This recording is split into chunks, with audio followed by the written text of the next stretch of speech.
guys, welcome back to the channel where I cover missing persons, unsolved cases, crime news, and more.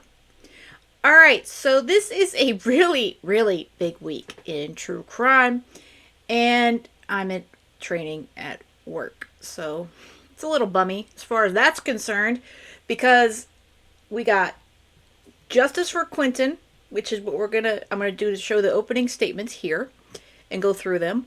And Sarah Boone has her jury being selected right now here in Orlando, Florida.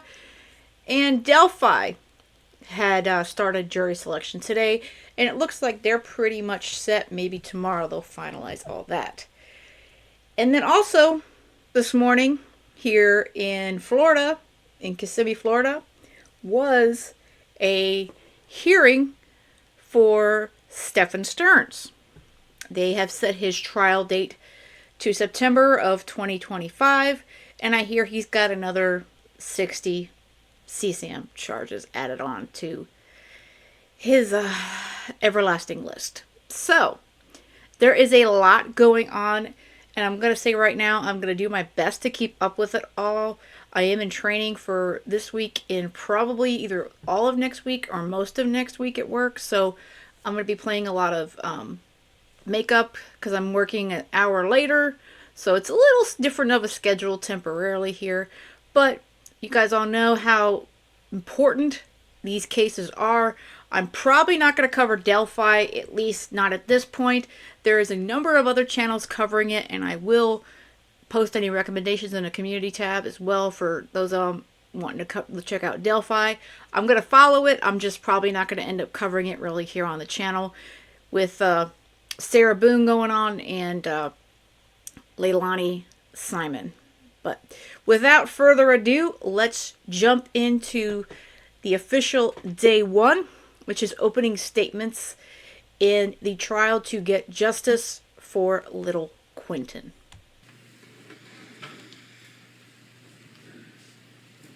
This is Quinton Simon, at about a year and a half old, a little bit over that, 20 months.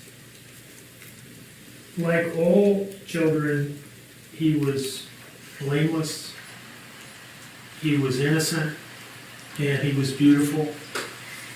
And like all children, he was totally defenseless, totally and completely dependent on the adults in his life to take care of him and to look out for his safety.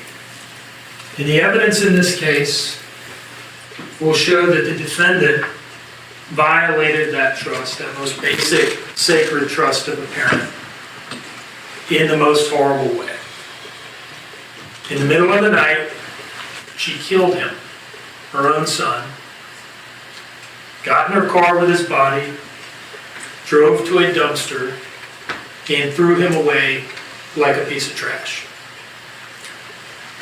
She would go home, go to sleep like everything was normal, and wake up the next morning and report it to the police as an abduction. I woke up, my front door was open, and my child is missing. Now the story started to fall apart pretty quickly because of good, solid police work. But she would go on to tell a series of evolving lies over several weeks, only moving from one lie to the next as the police picked apart the first lie and presented her with the evidence that made the first lie untenable. So now it's time to move on to lie number 2, and 3, and 4. And as they're doing this with her, they're also searching for his body, which they ultimately discover about 6 weeks after his disappearance in a local landfill, in pieces, unfortunately. And as a result of all of that police work and investigative efforts, which I think you'll be quite proud of when you hear about them in detail, the defendant is charged with his murder. So that's sort of the 50,000-foot view, the bluff, the bottom line up front. for the military folks here. A little more detail on what happened, what the evidence will show. The 2 days that we're primarily concerned with here are October 4th and 5th of 2022, specifically the night of October 4th, moving into the morning of October 5th. Now, at that time, and I'll try to go slow for those of you who are taking notes. At that time, the defendant is living here on the west side of Savannah, jurisdiction of the Chatham County Police Department, in this house that's roughly in the center, with an in-ground swimming pool in the back. It's on Buckhalter Road, 535 Buckhalter Road. She had most recently lived in North Carolina, where she had met and lived with her most recent boyfriend, Daniel Youngkin, who you'll hear about. And some months before October of 2022, they had moved down and were living in this house at 535 Buckhalter. Now the house belonged to the defendant's mother, Billy Joe Howell, who you see here, and her husband, Thomas Howell, who is not the defendant's father, but is her stepfather. Also living in the house at that time is the defendant's brother, Paul Simon. They have the same mother and the same father.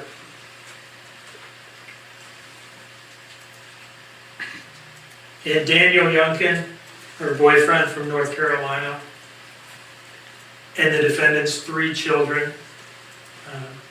October of 2022, she has 3 children by 3 different men. The oldest is Zane Wharton. I think you'll hear was roughly about 3 years old at the time. Zane has been through a lot with her. He's her firstborn son, and I expect you'll hear testimony that she considered him her ride or die. That's her guy. Sky Youngkin is an infant on the far right there. That is her youngest child by Daniel Youngkin. And in the middle was Quinton. Quinton was her child by a man named Henry Bubba Moss Jr. You'll hear that she'd had kind of a tumultuous relationship with Mr. Moss, that they had split before she even knew she was pregnant with Quinton, and that he initially didn't even believe that she was pregnant when she told him, and that he was never a part of Quinton's life at all. And I expect you'll hear some testimony about the way that background influenced the way that she treated Quinton. But you're supposed to love all your kids equally. You're supposed to treat them all the same. I expect you'll hear some testimony that didn't happen. That she treated Quinton differently, and not in a good way.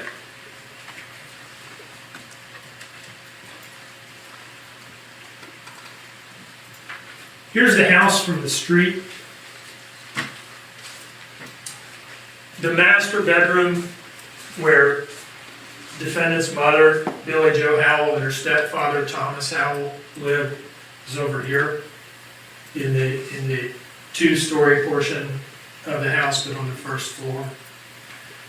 Brother Paul Simon's bedroom is upstairs, and you'll hear in one of the defendant's interviews, she'll say, when you're up in that room, you can't really hear anything that's going on downstairs. It's kind of its own layer up there.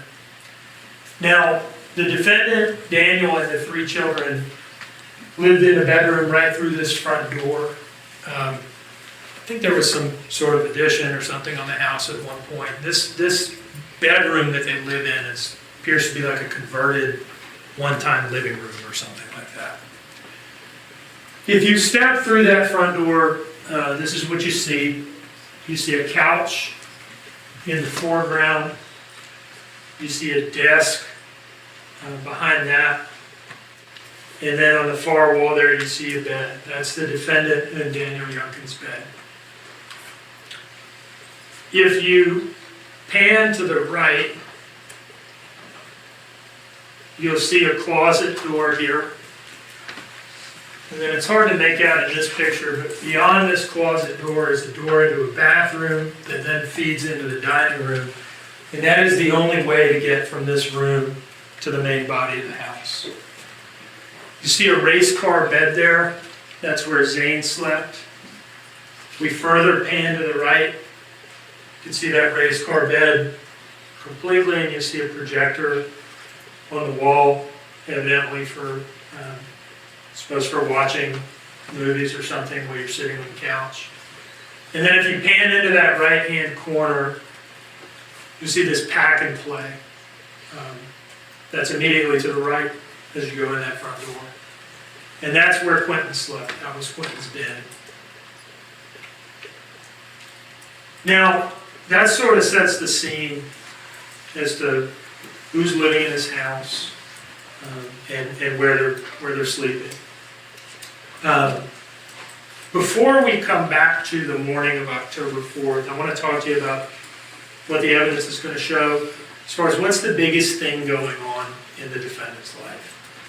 And the biggest thing going on in her life in the months, days leading up to October 4th is the status of her relationship with Daniel Youngkin. Things are not good. She is feeling unloved, undesired, ignored. And I'll show you a couple of text messages taken from her phone by the investigators that show this. Now this is kind of small on here, it's kind of bright, so I'll read it for you for those of you who can't see. Some of you may be able to read it, perhaps not all of you can. This is July of 2022. I want to feel beautiful, not barely average. I want to feel loved and not just liked. I want to feel wanted, not just tolerated. I want to be able to look at you and know it's just me, not wonder how many others there are. I want to feel like my body is worth showing off, not like it's just been trashed from having 3 kids. I want to feel the way you made me feel in the beginning, like I'm treasured and safe, not like I'm just here because you really don't have a choice. And you'll see quite a number of messages like this. It's basically an unbroken string of text messages all the way up to the day that she kills Quinton. August 6th, yeah, go get yourself some ass. I know mine is not good enough. Never was, never will be. September 10th, you're the reason I'm angry every day. You're the reason I'm depressed, why I feel the way I do about myself. Now, this is not a minor thing for her. I told you it's probably the biggest thing emotionally going on in her life. The way that she perceives herself to be being treated by Daniel, and perhaps to some degree actually was being treated by him. It's at least how she feels. This is such a big deal for her that with her phone, at one point she filmed something that can only be described as a digital suicide note.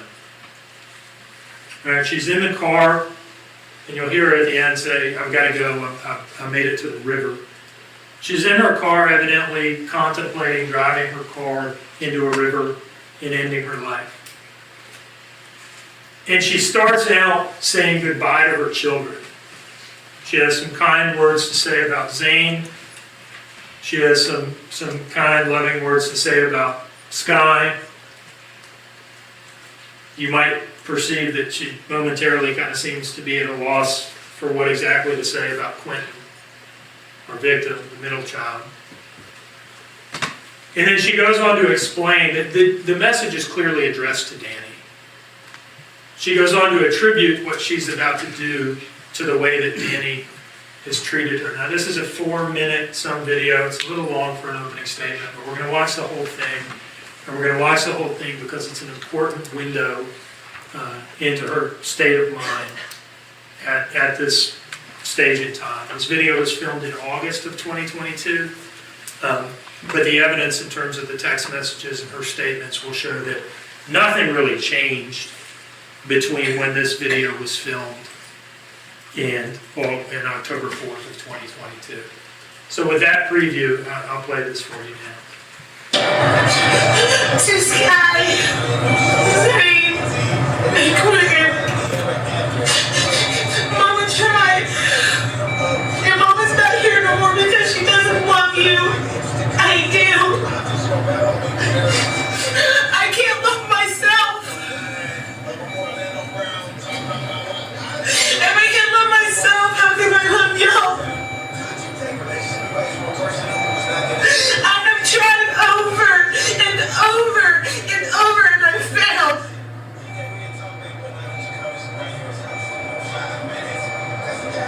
I screamed for help and I don't get it.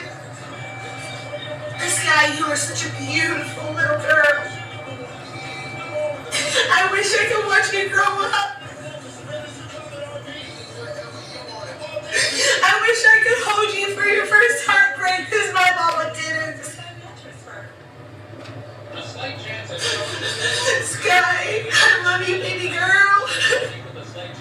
And Zane, you were so handsome, so sweet, so protective. You were gonna be such a good man one day. Just a good man. I hope you grow up and you learn what loyalty is. And you learn how to treat a woman and how to love a woman. And Quinton, baby. You are a middle child.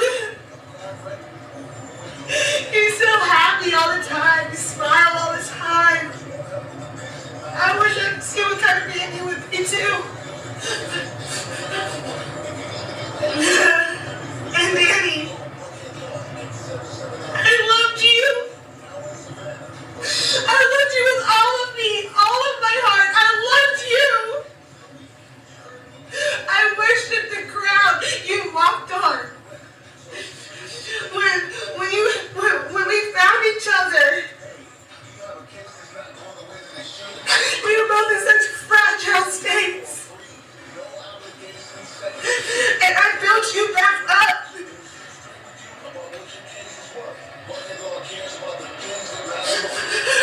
I would do anything for you. But during this time that I was building you back up,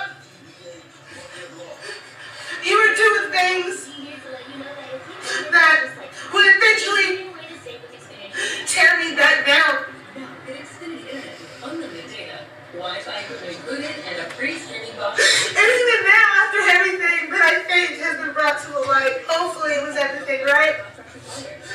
Even now, you look at me with the same look in your eyes that you have when you talk about Caitlin. I don't hear the love in your voice anymore. I don't feel the love in your touch anymore. And I definitely don't see the love in your eyes anymore. If you truly loved me like you claimed you did, you wouldn't have done all that. Even when I was carrying your child and hating myself every fucking day, crying myself to sleep,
This is her emotional state in the summer, fall of 2022. As horrible it is as it is to say, well, two things. Obviously, she had a lot of problems. Okay, we already know that. She needed massive help. And postpartum and all the drugs, beyond all that. But the first thing that came to my mind, and it's awful to say out loud, but knowing what she did, was why didn't she do what she intended to do at that lake that day? She could have spared Quinton's life. And she's not going to be there for Zane or Sky. She could have spared the two children that are still here on this earth. Yes, it would have been awful for them to, but they're so young at this point. They could have made it through that. But instead, she decides to kill her own child, 20 months old, her middle child that she didn't love.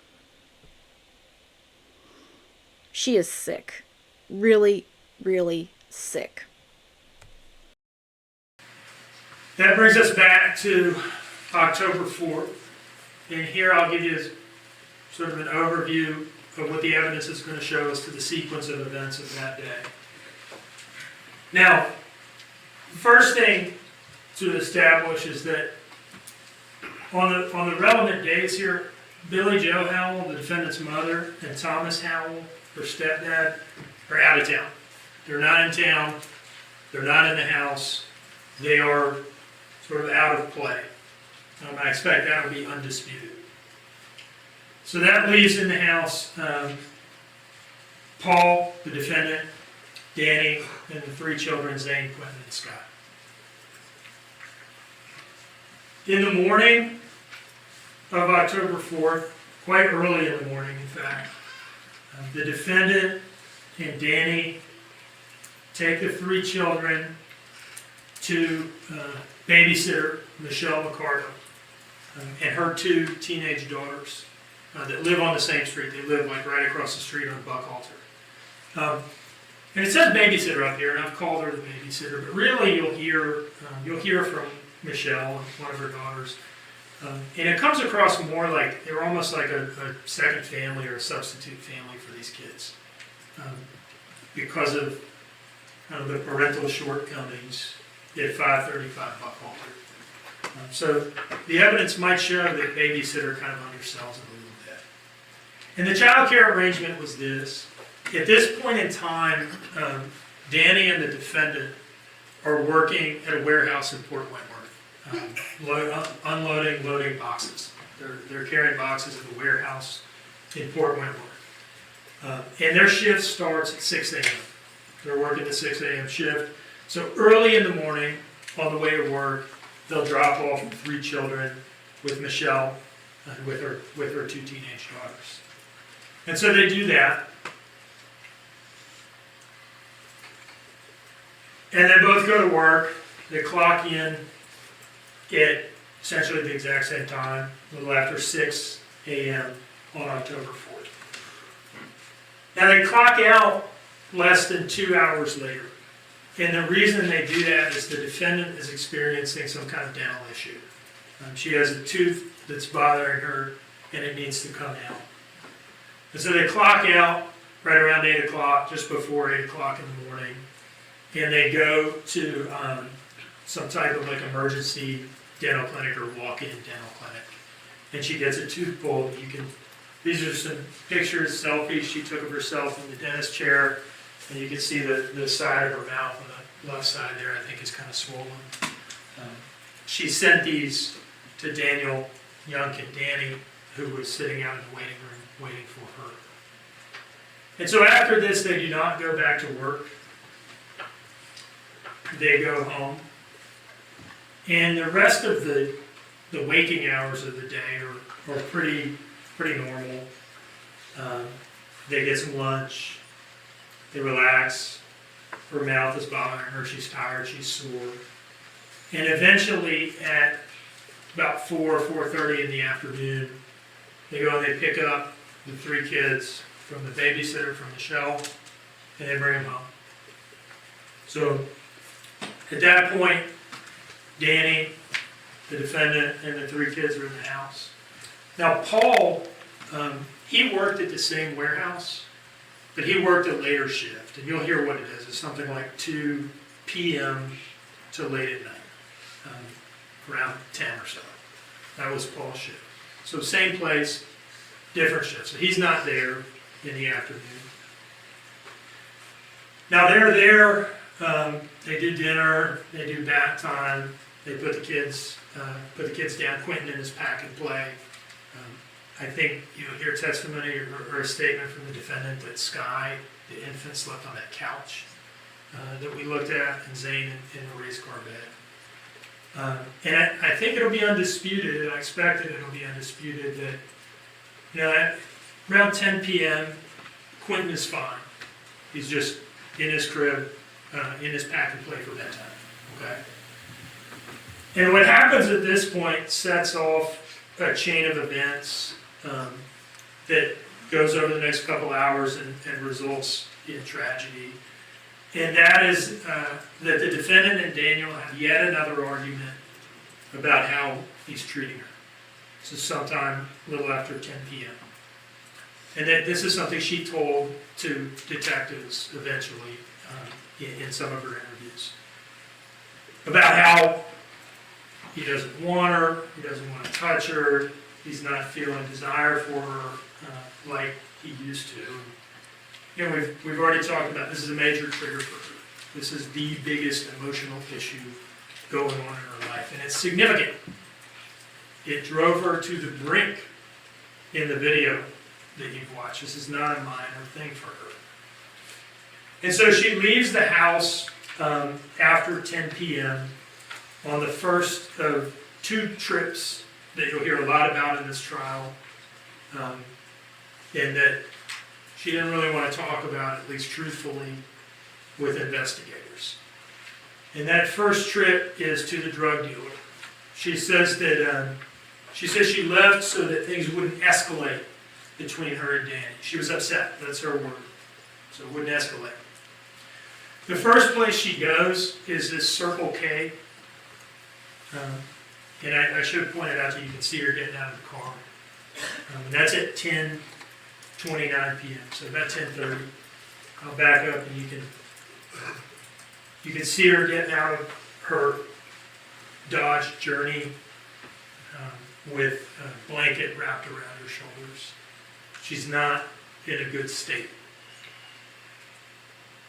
Anyway, 10:30, she goes into the Circle K. She buys a couple convenience store items.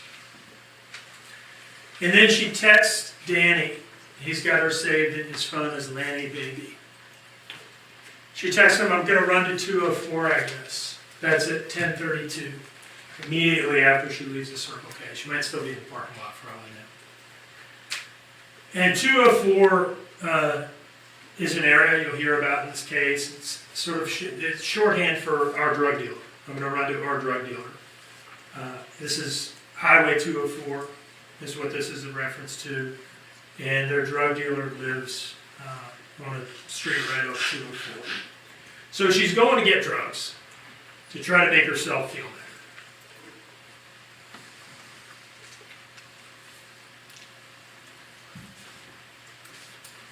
This is a screenshot of some GPS plots from her phone that the police eventually made after getting into her phone. You can see Highway 204 here. And this red kind of blob up here is a series of GPS points showing that she's at the drug dealer's house on Arkwright Lane from about 10:45 p.m. to 10:55. And she's scoring drugs to use that night because she doesn't like the way she's feeling. This is some information exported from her cell phone extraction showing that while she was there, at 10:49, she made an $80 Cash App payment to a Timothy Weston, who is her drug dealer, or at least one of them. While she's gone, Paul gets home. He had clocked out at 9:56 p.m. And I think he will say that he took him a minute to get home because he was smoking a blunt in the parking lot or something like that. You're going to hear a lot about drug use in this case. And he gets home while the defendant is still out on this trip to the drug dealer. And he'll tell you that when he got home, he went in and said hey to Danny. And he saw the kids, he saw Quinton in his crib, in his pack and play, and Quinton was fine. He even interacted with him a little bit. He'll tell you what it was. Hey, little man, how's it going? And he sees that Quinton is, hey, okay, he's fine. May not be completely asleep yet, but he's there and he's okay. Now, by 10 after 11, this is another GPS screenshot. It's hard to make out on this TV. But this is, by 10 after 11, she's got a bunch of GPS points hitting at the house on Buckhalter Road. And this is just to signify that this is around when she gets home. 10 after 11. Right, so she's home at that point. Paul is upstairs in his bedroom, going to sleep, kind of secluded from the rest of the family. And Danny eventually goes to sleep as well. And you'll hear her say this to the investigators, that she was the only one up and active in the middle of the night, in the hours leading up towards 1 a.m. Danny is sleeping because he's going to get up and go to work in the morning. He has to get up at sometime between 5 and 5:30 to go to work. And Paul is sleeping as well because he just got off work. He's tired. And you'll hear her say that I was the only one up and about. My tooth was hurting. I couldn't sleep. What she's doing is she's going on a bender. You'll hear her admit to this eventually with the police. She didn't want to talk about it initially, but you'll hear that she eventually acknowledged that she was up kind of frantically using drugs for an extended period of time while everybody else in the house is asleep and out of play. You'll hear her talk about it. I would hit a line, I would go outside, I would smoke a blunt to kind of bring myself down, maybe smoke a cigarette. Then I'd hit another line and repeat the cycle. So she's in her house by herself, physically uncomfortable because of her dental issue, emotionally wrecked because of what's going on with her and Danny that's resurfaced again this night. Well, the resurface is probably not the way to put it because it's just an ever-present problem for her. And this is a bad situation. Right? This is a volatile, dangerous situation. And that's because you'll hear something that she later said during the investigation on a recorded call, on a recorded phone call to Daniel, who was cooperating with the police and trying to help them gain information about the effect that cocaine has on her. It's not just fun for her. You'll hear her say that it makes her angry and impulsive. I will not touch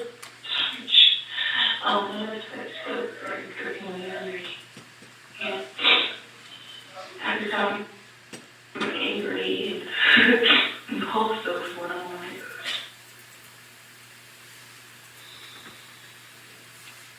And so those are the conditions.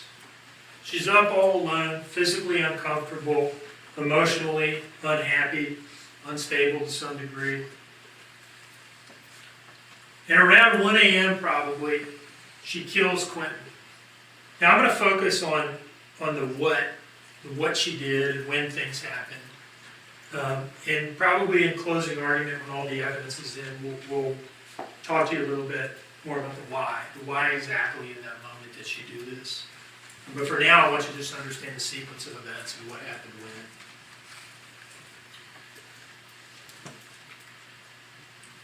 She takes his body and puts it in Dodge Journey, Georgia tag TEN 9300. And she begins the cover-up. The cover-up is not just the lies to the police. The cover-up starts immediately. A little after 1 a.m., she drives down Buckhalter Road, which turns to the right here, but it's still Buckhalter Road at that turn. And comes into Ogeechee Road right here. And she pulls into this mobile home plaza. It's right here. Mostly what you're seeing is trees, but there are mobile homes in here. This is Azalea Mobile Home Plaza. And there's a convenient stand of dumpsters sort of hidden away under some tree cover in the tree line there. And she throws Quinton's body away like a piece of trash at about 1:17 in the morning. She drives home. This is another export from her phone, showing that her phone was locked from 2:01 in the morning until 9:13 in the morning. And this is just kind of a shorthand way of saying that's roughly about the time she eventually goes to sleep. And her phone is inactive. Now Danny wakes up for work a little after 5, and he tries to wake her up to go to work. She's supposed to go to work with him. Remember, they work the same shift. She has been up all night doing drugs, and he's been, responsibly sleeping, so he's able to get up for work. And he cannot wake her up. She will not wake up. And at this point, he's trying to get out of the house to go to work. And he believes that all 3 children are there. He does not go over and check the packet plate. He doesn't even know that Quinton is gone. You saw in those pictures the packet plate is all the way across the room in the far corner. It's not right next to the closet. It's not right next to the bathroom. He can't wake her up to go to work, and he's annoyed by this because this is, I think he may tell you it's not the first time this has happened. And they are kind of tight on money. They are trying to make money to either put a down payment on a house or a security deposit on an apartment so they don't have to live with their mom anymore. And he'll tell you that he was frustrated by this. You're not going to get up and come to work and make money. And his decision at this time was to say, well, okay, if you're not going to come to work and make money, we're not going to spend money on a babysitter today. Because they pay her every day, Michelle. And so he texts Michelle, hey, the kids are going to stay here with her today, Miss Michelle, at 5:20 in the morning. She says, okay. And the reason for that is his thought is, look, if you're not going to get up and make money, you can stay here and watch the kids. Wake up and find these kids are still here. You can deal with them. They're yours. So he goes to work, and he clocks in at 6:11. 6 a.m., 6:11 a.m. And he will clock out at 9:15, a little over 3 hours later. And the reason that he clocks out at 9:15 is that at 9:14, 1 minute before the clock out, he gets a call from the defendant who's got him saved in her phone as King. And he's got the 910 area code. That's North Carolina, where he's from. Now this is a 21-minute call. She calls him, and the cover-up, initially I said, the cover-up starts with covering this up to him. Before the police ever, she covered it up to the police, but before they ever even get involved, she's covering it up to Danny. She calls him and she tells him that she woke up, the front door was open, and Quinton was gone. And he would run out to his car, leave work, and come home, and stay on the line with her for 21 minutes. Police went to the warehouse that they work at And they got some video footage to see, well, what did Danny look like when he was leaving the house, leaving work, having gotten this call. And this video shows him running out. That's Danny running out of work. You'll hear from his boss, a fellow named David Mullins, that David ran into Danny in the parking lot. Danny's running out, Dave is just pulling in and getting to work. And they briefly encounter one another. And Dave will tell you, he looked genuinely upset. He was for real crying, tears coming down his face. Danny does not know what is going on. He knows what he's hearing from the defendant, and that's it. So he rushes home. And I'll tell you this, I told you the call to Danny was at 9:14. As he's on the way home, on this call with the defendant where she's telling him she woke up and the front door was open. These are ADT records. There's an ADT security system on this house. And it keeps track of when each door was open and closed, or just opened, or just closed, having been opened. Police got these records. And you'll see that front door didn't open until 9:22 in the morning on October the 5th. Now that's 6 or 8 minutes in to that call with Danny. And so what the evidence is going to show that she's on the phone with him saying, I woke up and the front door was open and Quinton was gone. And it's during that phone call that she's opening the front door. So you'll hear that she's essentially tampering with evidence, tampering with the scene, staging the scene to fit with her story before the police ever become involved. Danny gets home. Somehow babysitter Michelle got wind that this was going on. Maybe she heard screaming or something. She'll tell you how she heard about this when she testifies. She comes over. Paul hears yelling, comes downstairs, and now everybody's there and they're looking for Quinton. And the defendant, of course, is the only person who knows where he actually is, and that's in a dumpster at Azalea Mobile Home Plaza.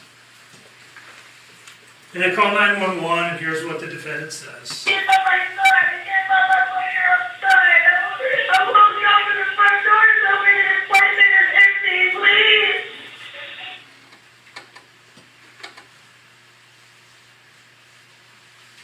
Police show up a little before 10 a.m. and she repeats the same story to them. The evidence will show that car that's like the furthest one, the most recent one that entered the driveway, is the babysitter's, Michelle's. She had pulled up and parked her white Pathfinder there. But in any case, the defendant repeats that story to the responding officers, and you'll hear from some of them. I woke up about 10 o'clock because I was worried about 6, so within a 3-hour period, somehow the front door is unlocked and my son is not in his blanket. Now, this is a missing child. So situations like this, it's all hands on deck. Everybody comes out. Forensics comes out. Like the forensics unit came out, had a drone up looking for Quinton. Patrol officers are being pulled from other beats, other areas of patrol, to canvass the area and look for Quinton in the woods. All sorts of people are coming. Most of the command staff for the Chatham County Police Department showed up because this is a big deal and they take these things very seriously. One of the specialized units that responded after patrol officers had gotten there was the detectives for the Chatham County Police Department, CID, the Criminal Investigations Division. And the first detective there for CID is a guy you'll hear from, Sean Wilkins. Sean Wilkins shows up, and he's the one who conducts the first, what you call more like the first formal interview with the defendant. And most notable from that statement that he takes from her at this time is when she says she went to bed and when she says she got up. And you'll hear that she tells him I went to bed around midnight, and I got up around 9. She doesn't say anything at all about this trip to Azalea Mobile Home Plaza a little after 1 a.m. She doesn't want to talk about that because that's the trip that she took to get rid of Quinton's body. So here's her telling Wilkins, I went to bed around midnight and I got up around 9 a.m. When's the last time you saw your child? When I went to bed last night. And what time was that? Do you remember? Around 12. 12? Okay. 12 when I went to bed. I had my wisdom teeth removed yesterday. I'm sorry, that sucks. So I went to bed kind of late. I get you. Listen, I had them up too. So I got up this morning about 9. About 9? And my front door is open, so I went up and I shut it, not thinking about anything like that. And I look over and check my kids, and he was fine. All the rest were there. He was It's fine. alright. It's alright. It's alright. Went to bed at midnight, woke up around 9. No mention of the Azalea trip. I told you there were 2 trips, 2:04 earlier in the night, 10:11. Trip number 2 is that Azalea trip, a little after 1 a.m. And she is totally omitting that. Now, all hands on deck, right? Missing child. There are detectives working on this case that aren't even out at the scene from the very beginning.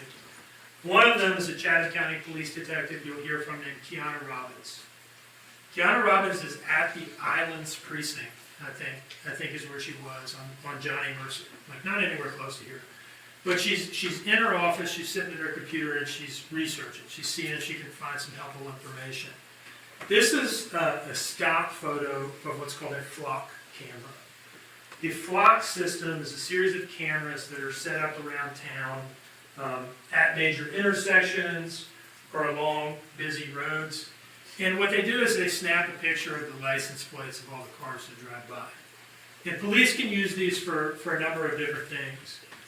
One of the things they can use them for is, say you have somebody who flees from a traffic stop and actually gets away, and the police can't pursue them without undue danger. They can take that tag number of that individual, they can put it in the flock system and put like a lookout out for them. If that tag hits on any other cameras, it'll alert the police and they can try again and make the traffic stop. Another thing that the police can do, and what Detective Robbins did, was look up vehicles registered to the defendant. She finds that Dodge Journey that the defendant drove to dispose of Quinton's body, and she puts it into the flock system, looks it up in the database to see what, if any, flock cameras that vehicle has hit on anytime recently. And she sees that that car has been out late at night, driving around on trips that the defendant hasn't mentioned yet. She radios that information, or maybe calls via phone. This is the tag she looks up. That's the Dodge Journey in the driveway at the time of the police response. She calls Lieutenant Foster, who you'll hear from. This is after the defendant has told Wilkins that she went to bed at midnight and woke up at 9, hasn't mentioned anything about the Orangeville trip or the Azalea trip. Foster goes up to her. He now has this information that this tag has been hitting on some flock cameras and seems to have been driving around during the night. And he goes up to her, and he's a lieutenant at this point, which is like kind of a managerial type position. He's, by this time, is the senior man on scene, I believe. But he has background in investigations. He was with the Savannah Police Department, I think, at one point, in their violent crimes unit, investigating homicide. So he knows his way around an investigation. He knows how to do these sort of things. He goes up to her armed with this information about the flock hits at night. He wants to know what these trips were about. So he goes up to her and he asks her, hey, did you go anywhere last night? And he's a savvy guy, so he's careful to tack on, you know, like where the kidnapper could have followed you home. And she seems to know, the evidence will show, that she seems to know that he knows something about this trip to Azalea that she took and has not mentioned to this point. And so she comes up with a story. It's not totally clear when she came up with it, but the story is that, oh, that trip that I took away from my house shortly after 1 a.m. That was to go pick up Oragel from a friend at the Chevron. Now the Chevron is right next to Azalea Mobile Home Plaza. They're kind of right next to each other. And so that's her story as to what she was doing driving to that location at that time. My tooth was bothering me. I didn't have any Oragel. I went to pick some up and got some from a friend. This is the first appearance of the Oragel story, which lasts for about a week or so, maybe a week and a half. Did y'all go anywhere last night or yesterday with Faith that maybe he could have followed you or something? Y'all didn't go anywhere? Not kids, no. No, I mean just maybe you yourself. Yeah, I know, because I got my tooth pulled yesterday, so you remember, I went to go to the Orville, that was it. 2 o'clock yesterday afternoon? No, like morning at Mars, because I couldn't go to sleep. Okay, so where'd you go? Right up the road, right here, got Chevron. And my friend that I used to work with, she had Orville, because they didn't have me, so okay, I'm home. Okay. Did you go anywhere else? Have you made anything home? So when did you get home? I can tell you exactly.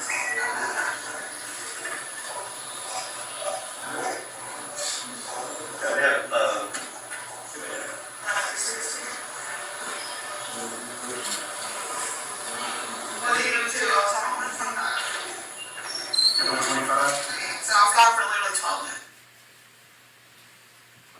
All right, so that's the story about what I was doing when I drove there. Now, I'll tell you this. She's trying to show him on her phone this trip on an app called Life 360. Life 360 kind of generally tracks your movements. You can join with your family, and they can see where you are and have been, and vice versa. You may be wondering, well, look, if this trip was so sinister in nature, why is she trying to show it to him on her phone? And you'll hear testimony that the reason that she was comfortable holding out her phone as corroboration for this trip to the Chevron is that, again, the Chevron and Azalea Mobile Home Plaza are right next to each other. And looking at the screen, you can't necessarily tell which one she's at. You can only tell that she's in the general area. So she believes that this kind of helps prove that I'm telling the truth about being at the Chevron. Now, the police would later pull very precise GPS data from the phone, like not just looking at the screen, but from the actual phone, that puts her not at the Chevron, but right at the dumpsters at Azalea, which are, I don't know, maybe 100 yards, 75 yards from the Chevron. But that's why she's holding the Life 360 out and saying, look, this helps me. So that's the first appearance of the Oragel story, to explain the Azalea trip. They take, the police take all 3 of the adults in the house. Eventually they say, you know, we really need you to get Danny, Paul, and the defendant to the police station, sit them down for formal interviews, and just get like a complete sequence of the day from all 3 of these people. And the first interview with the defendant takes place in something that they call the lactation room or the nursing room. I think you sometimes also hear these things referred to as mothering rooms. And the reason for that is that Danny was in this single interview room that they have with the cameras wired up in the corners and all that. And this video is recorded on Detective Marion Lemon's phone.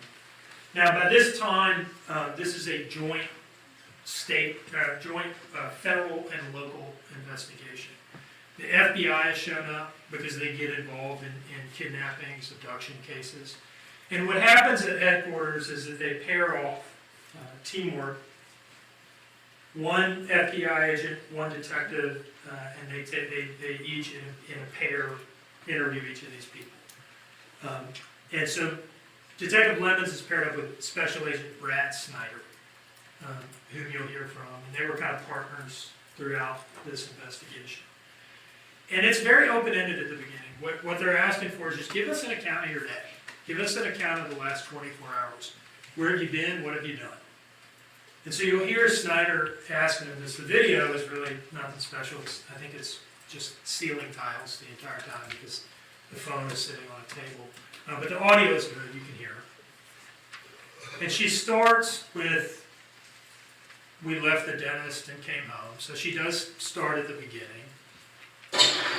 So right now, again, we're sorry for everything happening. We can't imagine the emotions that you're feeling right now. But it's difficult. Just, when she's kind of thinking back the last 24 hours, and just kind of give me, what she's been through in the past 24 hours. So we talk 24 hours would be this time yesterday. So from about 1 o'clock yesterday, just want to tell me your... So that's the start. I was leaving the dentist, getting my wisdom tooth pulled. And the end is the Oragel story, the Chevron Oragel story that she has as her last trip of the night. Again, she omitted that to Wilkins, is now had to come up with a story to cover this trip. The wife was really bothering me about almost 1 in the morning. They called Circle K to see if they had Oragel. No. So I got in contact with another one of my friends named Misty that I used to work with. She has a lot of mouth problems, and asked her if she had any Oragel. Met her up at Chevron. And I called her, and got that and went back home. You also 12 minutes. I got it for my life 360. I can show y'all right around everything was on the left outside your back.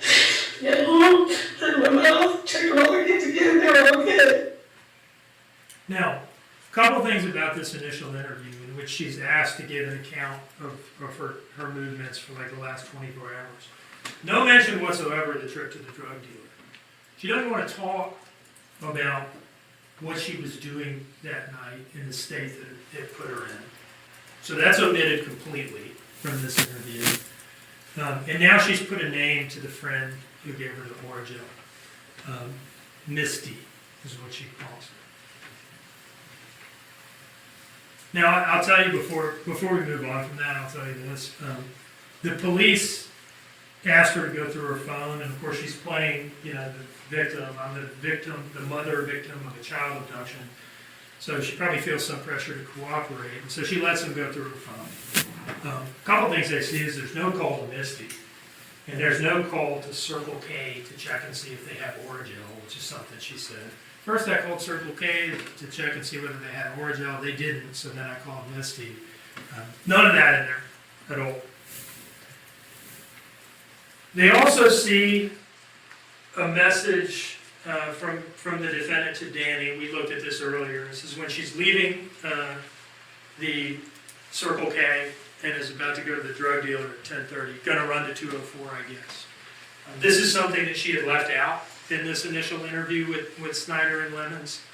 So they interview her again, and this time it's in the interview room. And they want to ask her, what's the deal with this 204 thing? Here's what she tells them. Oh, yeah, that was a trip to the drug dealer, but it wasn't actually to buy drugs. She tells them that the reason that she left the house at 10:30 at night and went to her drug dealer and was there for 10 minutes was simply to pay off a pre-existing drug debt in the amount of $20.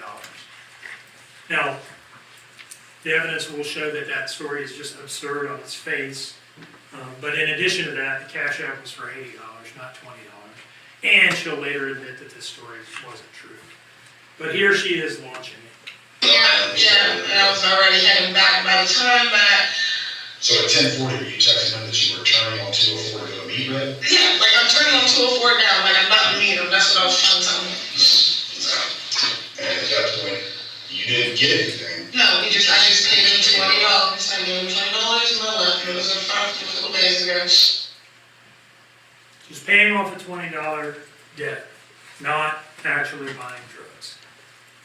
Because after all, she tells them, other than marijuana, I don't use drugs. See, you didn't get a Percocet for red, you didn't have to. I just gave him $20. And even if I didn't get a Percocet, I'd get $35. Last time you asked him. I want to take myself. I don't do it like that. Like, if anything, anybody got to worry about anything with me, it's on me. Because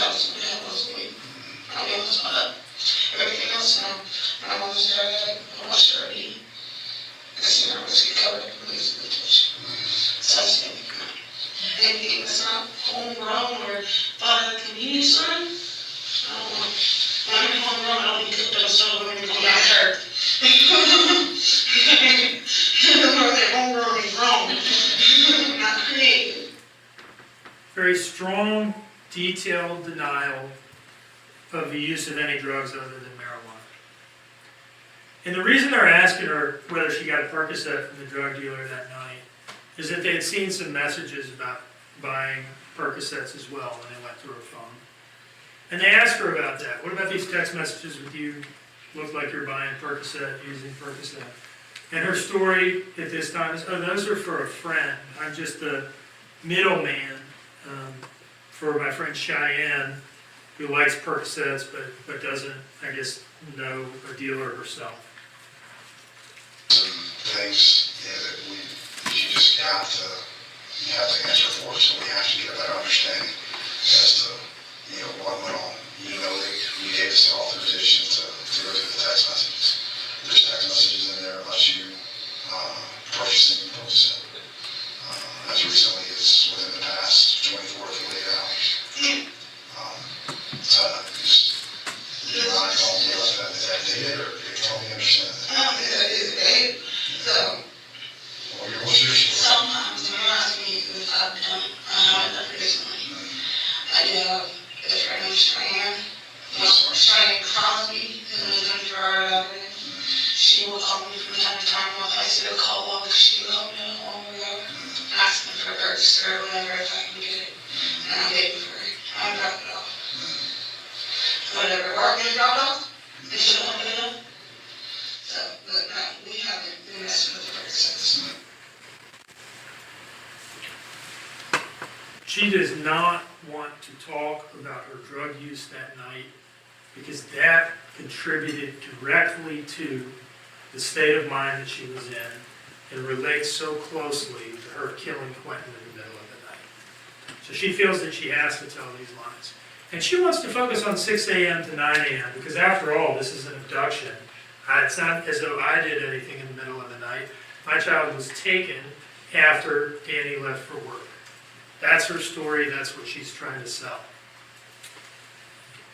And again, she forcefully denies this. No, I did not. I did not take a Percocet right now. I will piss and cup for you right now. Now, police follow up, okay? October 5th, they get statements from the defendant, where she's making all these claims that we've talked about. They get a statement from Paul, they get a statement from Danny. And what you do, and this goes late into the night, eventually it's kind of time to stop on October 5th and wake up in the morning and follow up on some of this stuff. So she has said that she was at the Chevron getting Oragel from Misty, her former co-worker. And so they go out and there are two real notable things that happen between the October 5th statements on day one and the next interview. And one is that they do what they call a video canvas. They go out to this Chevron area where she has said that this Oragel exchange happened. And they look around and they see if they see any cameras. They go in and they ask if there's footage.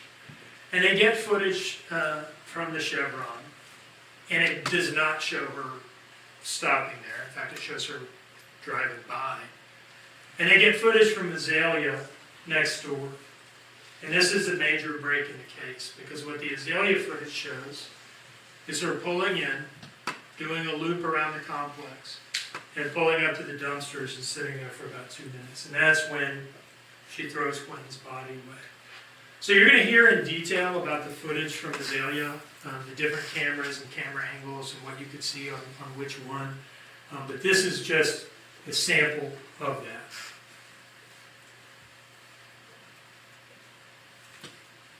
And this is her driving in the Dodge Journey after 1 a.m. on a mission to throw away her dead child.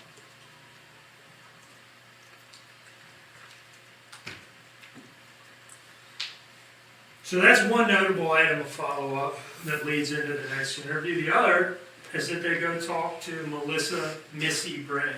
Now, the defendant's calling her Misty on the first night. She doesn't even get her name right. But she describes her as a former co-worker from Bojangles. So Special Agent Snyder goes out to Bojangles, asks you know, whether they could direct him to this person. They do. He goes out and he interviews her. And he asks her when the last time that she saw the defendant was. And she tells him, I haven't seen her for months. The last time that I saw her was when she ran it. It was like in July of 2022, months before what we're talking about. The defendant had run out of gas near Missy's house, had walked to Missy's house, and had borrowed a gas can. And their last contact was Missy texting her a few times, saying, hey, can I get that gas can back? And that was it, and that was months before. And Special Agent Snyder looked at these messages, and they corroborate what Missy is telling him. So, Chevron story, the met Missy at Chevron story is now just completely torpedoed. And so they bring her in for another interview on October 8th, and this one is with an FBI agent named Bridget Brock, and it's conducted at the FBI office in Savannah. And they confront her with these two findings. One, the security footage from Azalea and from Chevron. And two, what Missy has told them. And she just sticks to the Orgel story and just insists that it is true. And this is what that sounded like. She just hasn't had time yet to figure out how she's going to play this with this new information that they're presenting her with. We'll talk about that, okay? Because Misty hadn't talked to you. Yeah, she has. She hasn't talked to you in quite some time. Yeah, she And has. she did not have a conversation with you about the ordeal. Yes. So in your mind, you've looked at all these timestamps and plausibly you came up with a story that's partly true. No, that is But true. there's very, very many missing pieces, right? And in your story, you haven't been completely honest about where you were at and why you were I there. was 100% honest about where I was at. I showed the Life 360. I told my even gave him the Orgel that she gave me. Right, and that didn't happen. We've already interviewed this. That I got the Orgel. That did happen. She said that low loose out of her mouth. That's the reason why I asked her for it. You have to stop saying this. It did not happen. Yes, it did. So that's the story on October 8th, sticking to her guns. Now, October 12th, she comes in for another interview. And this is with Brad Snyder, who I've talked about already, who you've heard a little bit from and seen a little bit of, and an FBI agent named Savannah Solomon that he works with closely. And this is at the FBI office. And this is a long interview. I've pared it down a little bit so we don't have to spend 3 hours watching it during the trial, but it's still fairly long. And initially, at least, she's sticking to the Orgel story. That's Savannah Solomon on the left, Snyder on the right, and the defendant in the middle. And I did. Let's talk about that. Yeah, I did. Please. I did meet Misty, 100%. It happened. I'm telling you.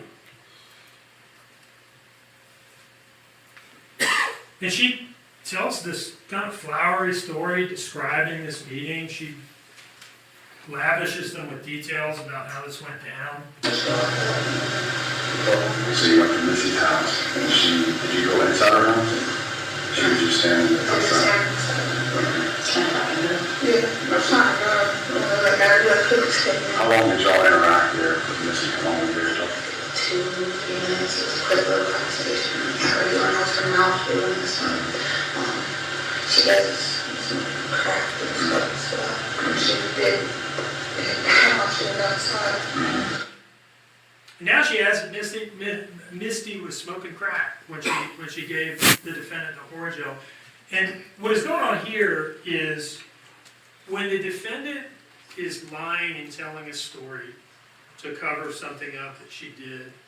Objection, Your Honor, at this point in time. Those opening statements, Mr. Dean has the right to say what he expects the evidence to show, not his interpretation of it. So, Sustained. Mr. Dean, I'm going to ask you to move forward. The evidence will show that she added this detail to suggest a faulty memory on Misty's part. to suggest that, maybe this will help explain why Misty is telling them she hadn't seen me. And it is nothing to her to just accuse Missy, of having smoked crack during this meeting that didn't happen. But in any case, a few minutes later, she finally admits that she didn't see Missy. She's got to understand that you have got to be 100% truthful. 100%. That's the only way that we're going to get the document. I didn't speak to the trooper, but I didn't tell her the house was just fine. That's a big thing. Yeah. Because If the light was on, I would have knocked on the door. so, did you get any word about tonight? I did get a workout that What did night. you get word about? But I found it, and the car was one of the ones that I lost. And I found it when I got back to the house. So after insisting on the 5th that she met Misty at the Chevron for Orangeville, and after insisting on the 8th that that was the truth, and after insisting even at the outset of this interview that it was true, she finally admits that it wasn't true and massages the inconsistency by saying, I didn't speak to her, but I did go there with the intent of seeing her. And she adds a detail that hasn't been included in any of her stories to date. Oh, and by the way, yeah, you've asked me if I threw any trash away there. Yeah, I did throw some trash away. She has a story for what that trash was. The evidence will show she did not want to admit that it was Quinton's body. So she describes this trash that she threw away as stinky shrimp pasta that had been sitting in the car in a trash bag and smelling up the car. And again, it's just another kind of trash day. I did the trash and stand was take trash out a few days ago, and there was full of food all in my car. So I pulled around and seen my gas talking to food in the trash. There was like shrimp pasta. Shrimp pasta? Yeah. The whole car smelled like shrimp. Yeah, I was already at it there. So, what is that smell? I felt that before I even went to go to 204. I didn't go to the floor, and I'm like, get out of the car. And I'm like, And they ask her about this. Gosh, this is the most critical fact in the case. Throwing Quinton's body in the dumpster at Azalea, what she was doing at Azalea Mobile Home Plaza at 1:17 in the morning or so. And her explanation for that is, it's just such a minor thing, throwing away some trash. I didn't think to mention it in my hours of previous interviews.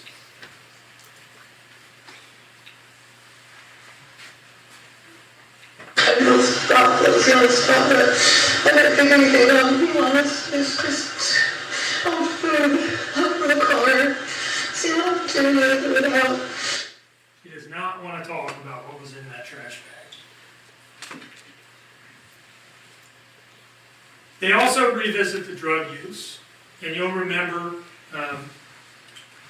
the strong denials on October 5th, which are repeated on October 8th. Well, in this October 12th interview, she admits finally that, I did take a Percocet that night. And you had the 47 in conjunction with smoking. Yes, that's what I took this as I got home. And when I started to put my cigarette, And by the time about what time would you have done that? by the time I got home, I took it like 11 something or whatever.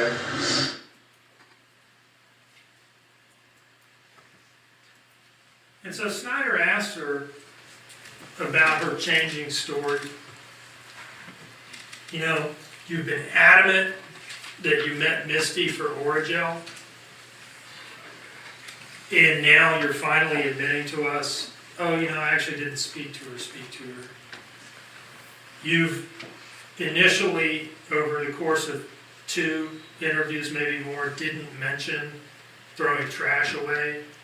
And now you've got a very detailed account about doing that and what it was.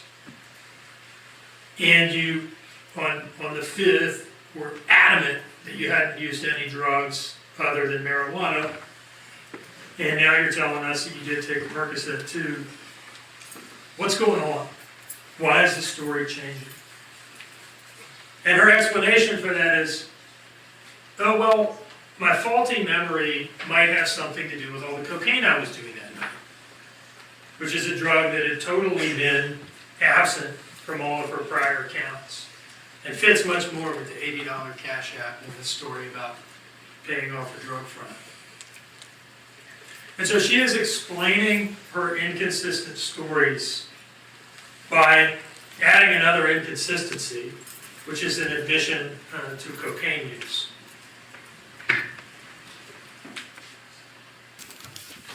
October 12th, and we've come a long way from the October 5th account of only using marijuana that night.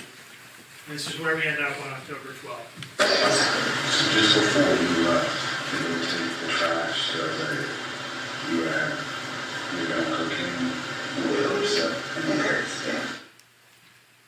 And in this interview, she acknowledges that this wasn't like the one night she used cocaine. She's a regular user of cocaine, which she had denied in earlier interviews.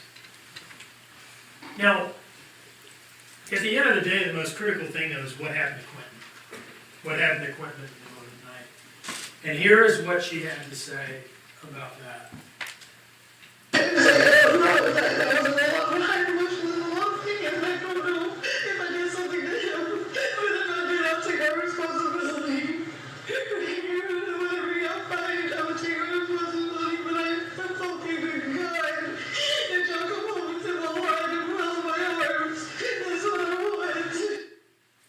I don't know if I did something to him, but if I did, I will take responsibility.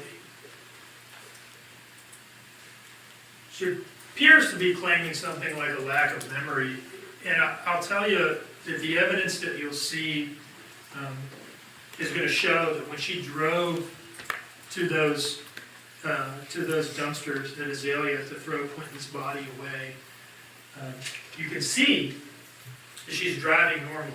You'll see that she comes to a complete stop at stop signs. She uses her turn signal. You'll hear evidence that the investigators could tell from her phone that she plugged her phone into the USB charger in the car when she got in. So the evidence will show that she was aware of what she was doing when she took him there, and that her claims to just not know what happened cannot be true. They do not fit with the other evidence.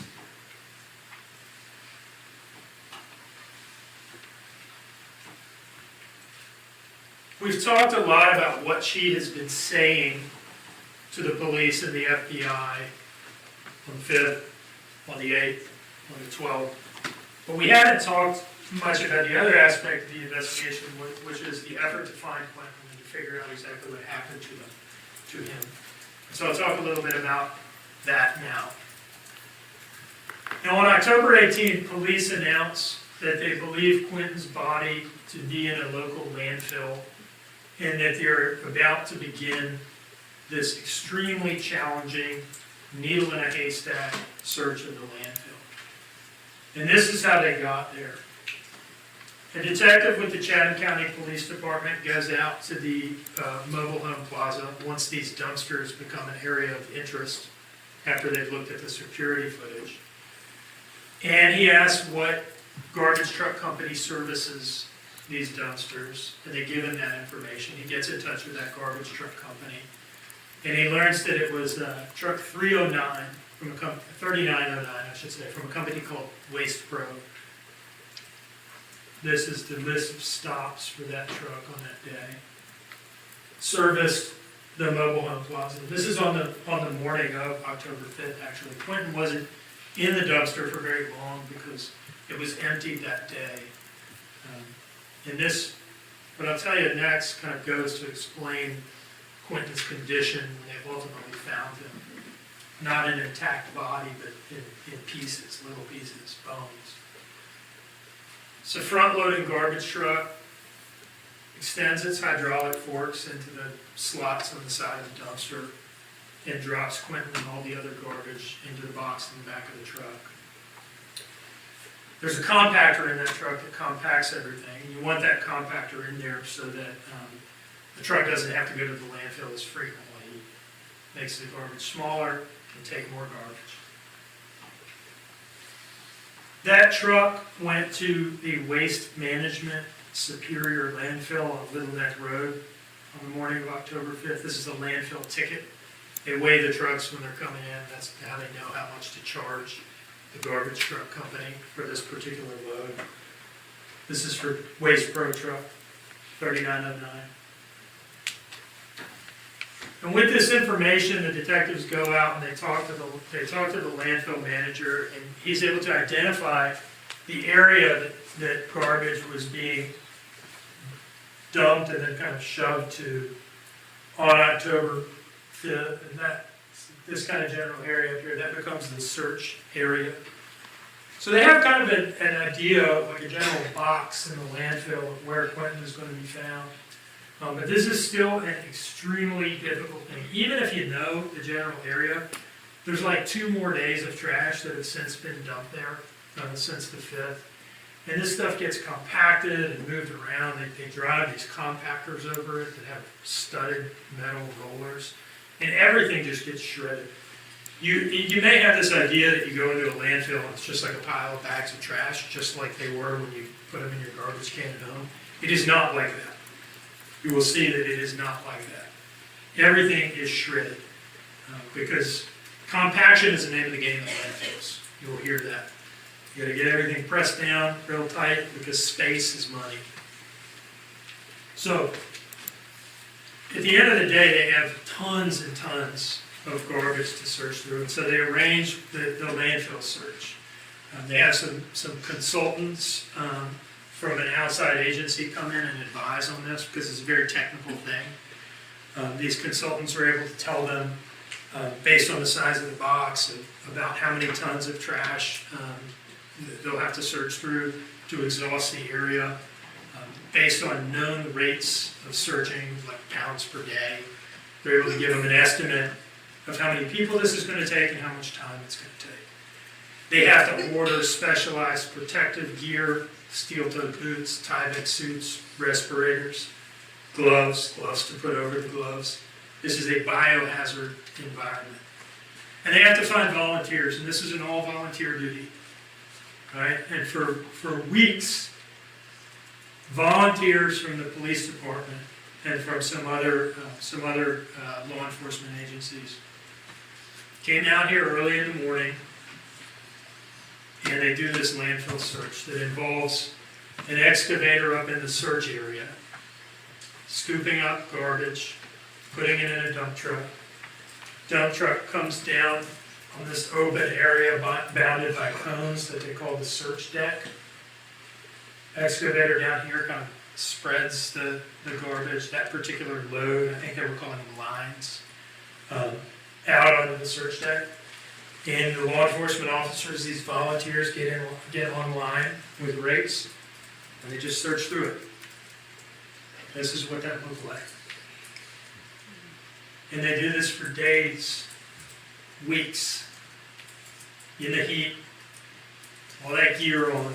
That's why I said earlier, these efforts can only be described as heroic. They want to find Quinton. The evidence will show that these things are not typically successful. There's a very low success rate with these landfill searches because, again, it's a needle in a haystack proposition. But that's what the police are doing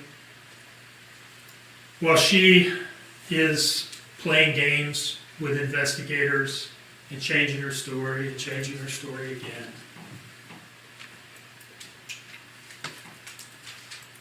October 24th, while the landfill search is underway and those volunteers are suffering in the heat out there, not knowing whether the next rape is going to bring more tedium and boredom or if it's going to bring the horror of what they're actually looking for. The defendant is still playing games. Having already admitted that she went to Azalea and threw away trash, but it was only stinky shrimp pasta. She does an interview with the news, WTOC, in which she still, even at this late stage, this is October 24th, that's 19 days after the initial 911 call, and after several interviews where her story has just been shot to pieces. She does this interview where she holds herself out as the victim of a child abduction, still on that, and has the gall to make an appeal to the public to just please bring Quinton home safe. And the evidence will show that she knows he's not safe. And she knows he's not coming home. My kids woke up to me screaming, "Where's Quinton?" and running through the house. I ran and looked everywhere, inside, outside, so screaming for help. I've been here every day since this. I am not running and I'm not hiding. And if something does come up that I am at fault, I will take myself to that police station. And I will walk with her. All we want is justice for Quinton Simon. That's it. We want justice too. We want answers. We don't care the cost. We want answers just like everybody else does. At the end of it all, we love you, baby Q. My little monkey, and we want him home. That same day in which she's claiming to the news to have no idea what happened and to just want him home, she sends this text message to Savannah Solomon of the FBI. And this is just the latest Hail Mary. After all the statements about going to the Chevron and then going to Azalea and what she was doing there, and I was actually throwing away trash and not Quinton. At this point, October 24th, the same day as that news interview, she and Danny are split at this point. He kind of seems to see the writing on the wall for her and has left town, I believe, and I think they're not together at this point. And so now's the perfect time to try to put it on Danny. I'm not lying for Danny anymore. The reason why my story about Oragel and shit didn't make sense was because Danny told me to say that he was the one who left, and my phone was in the car from my previous trip. And the reason she says that is her phone GPS puts her at the dumpsters too, not just the video. So anyway, she's throwing it on Danny and is now saying, you know what, I didn't actually make that trip at all, that was him, not me. And they get her in for an interview a couple days later to formalize that statement. And they just sort of let her talk and put it out there. But the evidence will show that it was clearly not true. It was a desperate attempt to just try something new after, I don't know, a dozen lies to that point.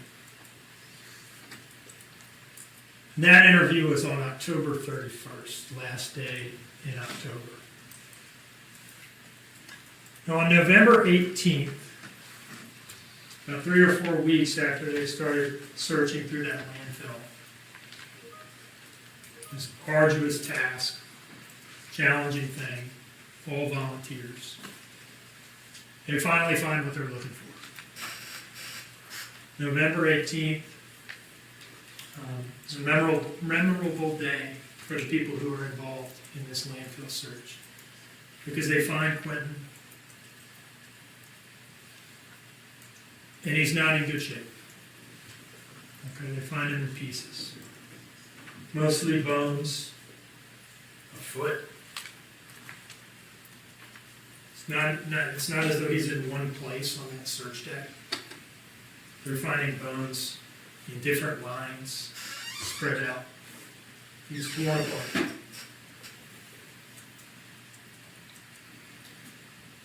They send Quinton's remains up to the FBI lab at Quantico, Virginia, where DNA analysis is done.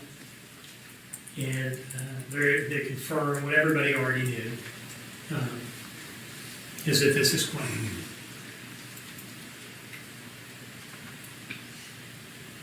And the defendant comes in for one last interview.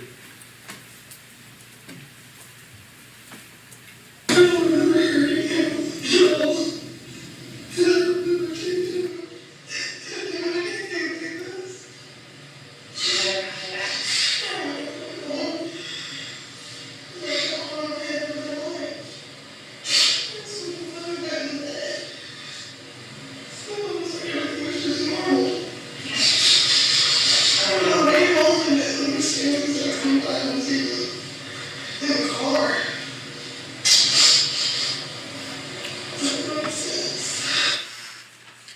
So that's where she ends up. After having given this very detailed cover story about going to the Chevron to meet Misty for Oragel, and having added this later, this richly detailed account of having thrown away some garbage at Azalea in the dumpster, but it only being shrimp pasta. Her final story, when they found Quinton after tracing the trash and making it undeniable that what she was throwing away in that dumpster at Azalea was her son's body. The best she could do in her last interview is to claim a total and complete lack of memory from seeing him in his pack and play at 10-something to snapping back into consciousness on the way home from Azalea. And we'll watch it, you'll see more specifically what she says happened is that she was driving home, hit a set of railroad tracks, and that jolted her back into now forming memories again. That's the story she ends up with. After those richly detailed accounts of false statements for what happened during that trip, now she just can't remember anything that happened during the critical time period in this case. The murder and the disposal of the body. So, that is as concise as I could make it, the account of what happened and what how the investigation unfolded. What will the trial look like? Okay, so that's kind of the story, start to finish. What will the trial look like? Trial's not like an opening statement. All right, we bring witnesses in one at a time. It can be kind of disjointed and choppy because each individual comes in and they can only talk about really their role and what they did, heard, saw, that sort of thing. You will hear from some of the responding officers. You'll hear from people like Michelle McCarta, people in Quinton's life who can tell you some things about how the defendant felt about Quinton and treated him. You'll hear from the investigators who took these statements and followed up on them. You'll hear from some of the people who were involved in this search of the landfill. You'll hear from some of the scientists at Quantico who were tasked with identifying Quinton and seeing what they could make of these remains, which are just totally torn apart. What I do not expect you will hear is exactly how the defendant killed Quinton. And that's because she covered it up. It's because she got rid of the body. All right? The evidence will show that her specific intent from the outset was that he never be found at all. And him being found in pieces, little bitty pieces, was the next best thing. The judge will tell you that in a case like this, we do not have to prove exactly how the defendant killed Quinton. Under these circumstances, how could you? And that is a sensible rule. Because what we have to prove, what is important, is not exactly how she killed him, but that she killed him. The fact that she did it. And the evidence that we will present to you will do that. It will do that. Beyond a reasonable doubt. So at the end of the case, when all the evidence is in, we will make our closing arguments, and we will ask you to find her guilty of all of the charges in the indictment. I want to thank you for your attention. This has been a fairly long opening statement, but it was important to us, because it's our one chance to do it, is to give you kind of soup to nuts from the outset. What is this case about, and what did this investigation look like? So I thank you for your attention. Okay, I'm going to split this up into two parts because the state's opening was so incredibly long, and I really hate to have really long videos on the channel. You know, Mr. Tim Dean, that's his name, the attorney for the state that did the opening statement,